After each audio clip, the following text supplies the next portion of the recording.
have a team, like my girl brother-in-law, my girl's brother. He got He vision. has his production company. I like it. So it's like if you're a trainer and you want to grow your brand, we got all the tools for you. Oh, I like it. I see your vision, bro. I see it. You know, so then like I'll have members there. Like I'm gonna put it in a great location, so you'll have people coming in. They can pay for the classes. You can train them off the classes. We'll have in there. Yeah. All that type of stuff, man. So that's what the goal is. Hold up. Yeah, that's what the goal is. Look, man. let me expand your idea. Because look, at the end of the day, like for instance, if your members are trainers, you can charge them $200 a month, and they'll take that because they can train anybody they want to, anybody. And you can also have a little sign up for the clients or whatever that they're training for. Maybe if they want to come to the gym without the trainers or whatever, you can still make it a gym. But for trainers exclusively to work at your gym, you can charge them like $200, $300, $400 a month. Trainer, right? And they're gonna make that back because they're probably charging. You got all your money right now. They're probably a hustler. That's just 1 week. So essentially, that's just 1 week. They pay your tax, and then you get the whole amount. Oh wow! Yeah. Look at this man, bro. Business mindset. I love it. I see your vision, but guess what? When you work for yourself, you got to think. If you just working in a corporate gym, you're not gonna think what's the end goal. Yes, sir. So me, I'm thinking, okay, how can I combat these corporate gyms? Yeah, maximize. Because I love the gym myself. I love the gym. That's what I do. I love it. I made it my career. But now by me doing these bodybuilding shows, I'm meeting all these great athletes and great champions and these promoters. So now they have a home. If they come down here, we got a gym for you. And we're in prime. And then from that, man, with the bodybuilding, this is how crazy it gets, man. You can go down so many wormholes. Yeah. I want to host a show.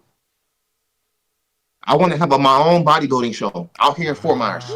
And then Southwest Florida is growing. Natural bodybuilding show. A natural bodybuilding show. That's what I want.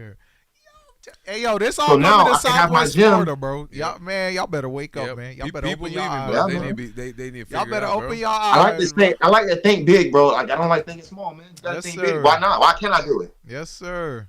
Yes, sir. Because ain't no one. I know the right people. I'm a competitive athlete myself. I'm building my name in the business. Bro, ain't no one doing. I'm being around it. So why can't I get people like Jimmy on the stage? That's real. Or Jeff. Both of y'all, man. You never know. Yeah, I get it.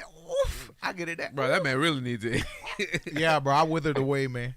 I went from 280 and then to 170. To 170. Now you got built. Bro, I can have a thing called the transformation division. You can show off your transformation, get on stage. Yeah. Oh, that's. You never know. You might motivate somebody. Somebody might relate with you, and they like, you know what? I relate to him. Right. And you change that person's life. That's for sure.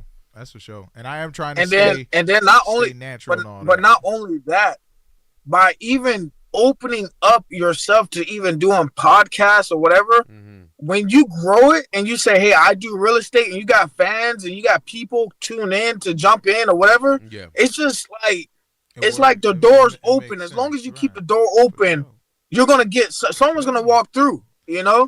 And that's the mindset people don't have, because like I was telling Trey, I was like, bro, some people just put themselves in a box and they keep themselves there. Like, you want to be an officer, be a police officer, be a firefighter, be a nurse, be a this and that. But remember, at the end of the day, you make money by being your own business, not no 9 to 5. People get way too comfortable working 9 to 5, and I think miss the opportunity. Wage cut, right? And honestly, I think you gotta jump out of the box and get into that, that mindset that, hey, you know what, I'm gonna take a risk. That's fair. You know, sometimes you just got to be a human being and just fail. But people are scared. Crazy, though? You know what's crazy, man? Not AI. Some people never had their water cut off. Some people never had no power. Some people never had or that. They don't know what that struggle. They don't know what that struggle is like. Right. So when your faith get really tested, it show you what you made of. Yeah, they're okay with safe. They don't. Hey, all you need is a mustard size seed of faith, and God's gonna take care of the rest, bro. Yeah, for sure. That's facts. That's facts. So if you really have strong faith and you know yourself and you trust yourself, if you really trust yourself, if you believe it, if you know what you're capable of, bro. Take the leap.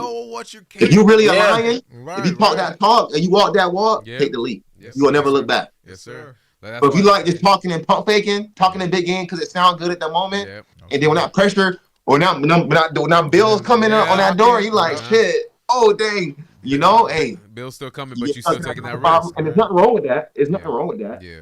You know, but me personally, I just rather I know my value, and I know that my value is more than like that 9 to 5 check. Right, it's more than day by day scraping by to by. Yes, yeah, and I always tell people, like, when I took up especially when we started this, I took up a 9 to 5 to help us build what we're doing. Yeah, now. We sacrificed. You had a purpose, right? And now you can go to work with a purpose. I always go to work with a purpose. Yeah, every single time I went to work, I repeated these. This is a means to an end, not to make ends meet. Yeah. And that's what I always repeated to myself. People go to work and forget that they gotta live. Right, this isn't a job that I want to do. Right. This is a job that I'm doing to transition because I'm trying to live. That's facts. And now people forget to fucking live. They don't even live. They don't live. Now you're doing something you don't even want to do. Trey, your purpose is to be a trainer, and now you're a trainer. Right. Jeff, Jeff and Jeff, y'all purpose is to stream, and y'all are streamers. Yes, sir. You know what I'm saying? Look at y'all set up, man. It's perfect. Yeah. People forget that they don't work for something. They just work. Yeah. Like y'all can't just be working just to work. You gotta work for something. Because people work. People work to pay bills, and then that's it. It's just a cycle. But they don't do that. People just work to get on Amazon and shop. Or they get on to spend the money. You what? And then what they do? They go right back. So just to go. Listen, I'm gonna tell you something. Right. I worked them last 5 years of your life. That's spooky. Yeah, your last 5 years of your life is gonna be miserable, bro. If you're still working, and then I think you gotta have something to retire off. And the thing that sucks is for our generation is we're not gonna have anything to retire to. Yeah, the new retirement age is now 67. It used to be 63. 2 years ago, that's why you gotta get your grind early while you're young. Yeah, you gotta find your purpose early. You gotta understand what are your non-negotiables. Exactly. If you have those non-negotiables and you follow those, you'll be just fine. Yes, sir. If you don't have no non-negotiables or no type of principles, you just freelancing, you're gonna just drift. You're gonna drift, and then you're gonna see those people at those jobs. Yo, man, I've been at the job for 10, 15 years, and you ain't never want to leave or like. Bro, that's wild. Nah, that's what I said about the Coca-Cola. Remember the Coca-Cola dude? Yeah, he was all right. You said 19 years, right? You said 19 or 20 years or something like that? This man been working at Coca-Cola for 15 years. Miserable.